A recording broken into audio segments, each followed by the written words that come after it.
Hi everyone, and thank you for tuning into my channel where I talk about stocks, the stock market, and investing. I post videos daily, so if this sounds like something you want to get more of, feel free to subscribe. Alright, in this video, I'm going to answer the question if Starbucks stock is a buy. And before the video is finished, you'll have your answer. The first step in my framework considers the customer value. Starbucks sells premium coffee at premium prices with a myriad of customization options.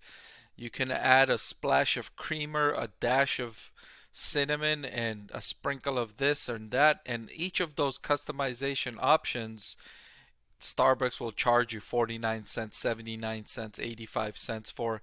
And your cup of coffee can start costing you $5, $6, $7. And despite those expensive prices, Starbucks is consistently attracting customers. I've rarely visited a Starbucks that wasn't filled up with the line, backed up 5, 10 people in the inside the store, and then 5, 10 cars if there's a drive-through location. So customers are seeing value here, and your own experience, you can tell whether your local Starbucks is similarly busy all the time. Revenue has increased from 13.3 billion in 2012 to 29 billion in 2021. So clear evidence customers are finding value there. And then recently they've added more convenience digital ordering options. You can order on the app and then pick up at the store. That your favorite drinks, you could store them in the app and then just click order.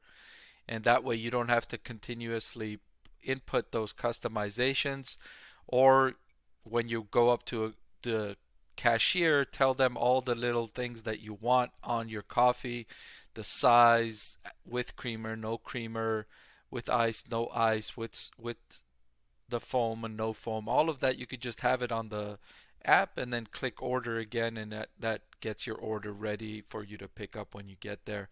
That's creating convenience, that's driving incremental revenue growth at Starbucks, and customers are liking what they're seeing so far. The next step in my framework considers the unit economics, and for Starbucks, selling these drinks at premium prices are driving solid profit margins. As you can imagine, it's profitable to sell cups of coffee for $6 or $7. That's a lucrative business to be in. Gross profit margins averaged 29% in the previous decade. Very good margins. Operating profit margins 16% in that same time. So excellent profitability here.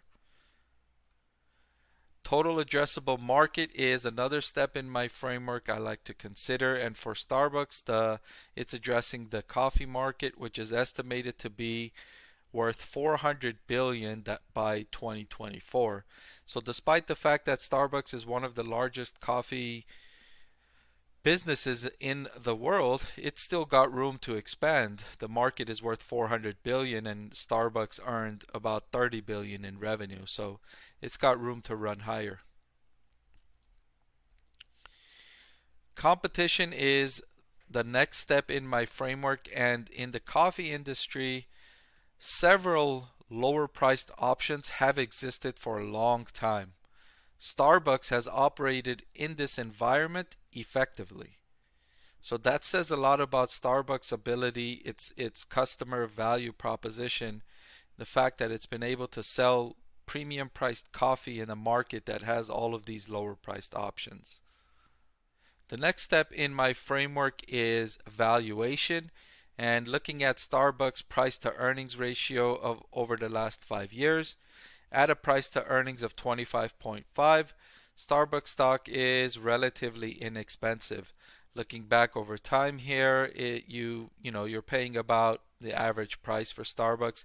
This little boom, this major rise and fall here is a result of the volatility in the business during the pandemic, and so its earnings fluctuated as it restructured the business. So we can overlook this area, this rise and fall, and just look at the price to earnings from this period to that period onward, and the 25.5 is about where the average price it's been selling at over the last 5 years. Relatively inexpensive. Can't say cheap, but I can say that it's inexpensive. The final step in my framework considers the risks, and for Starbucks, it's the primary risk right now are the rising costs for inputs, for labor, for rent. All of that could pressure Starbucks profits in the near term. It's having to increase wages. It's announced several rounds of wage increases, and still it's having difficulty fulfilling requirements for staff. It's still short-staffed despite raising wages. So that can be troubling in the near term. How much does it need to raise wages to get to a level where all of its stores are staffed effectively? Secondly, the popularity of remote work could hurt Starbucks. It has a lot of downtown city locations, and it could also hurt sales to folks who used to buy coffee on their commute to work. Before you enter the freeway, stop by the drive-through Starbucks or stop by inside of a Starbucks, pick up a coffee, and then head into the freeway to drive to work. If there's less commuting to work, that's less people that are buying coffee on their way to work. So this is something investors should look out for with Starbucks. Okay, now that we've looked at each step in the framework, let's look at the grade I gave Starbucks on each one. For customer value, I gave Starbucks an A. It offers premium coffee with a myriad of customization options, and that's rare to find nowadays for consumers. There aren't too many premium value coffee options so conveniently located for customers to find nowadays. And there's clear evidence that the perceived value is high with the robust revenue growth and always seemingly full Starbucks locations. I gave them an A here. Unit economics, I also gave them an A. It's lucrative selling $7, $6 cups of coffee. They're making good profits on that. I give them an A here. Total addressable market, I gave them an A plus. An A minus, I'm sorry. A market size of 400 billion is quite large, and they get an A minus there.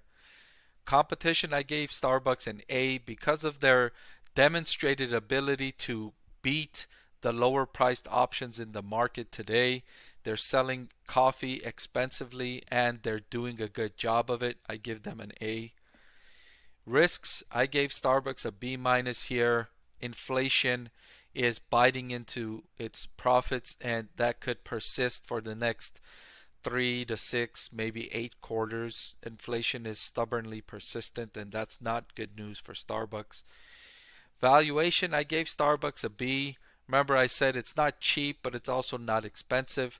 You can say it's inexpensive, or you could say it's fairly priced. So I would give them a B on valuation.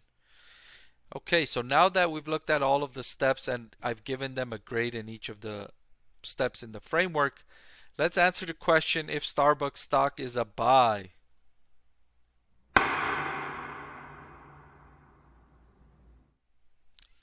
Yes, it is. Starbucks stock is a buy.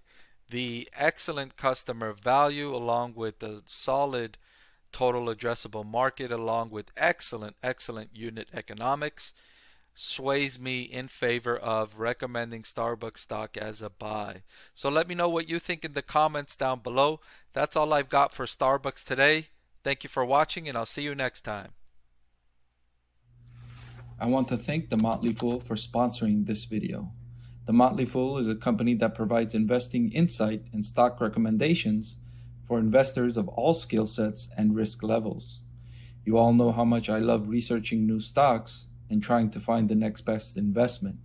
So I'm proud to partner with the Motley Fool to bring you 10 stock picks from their popular Stock Advisor.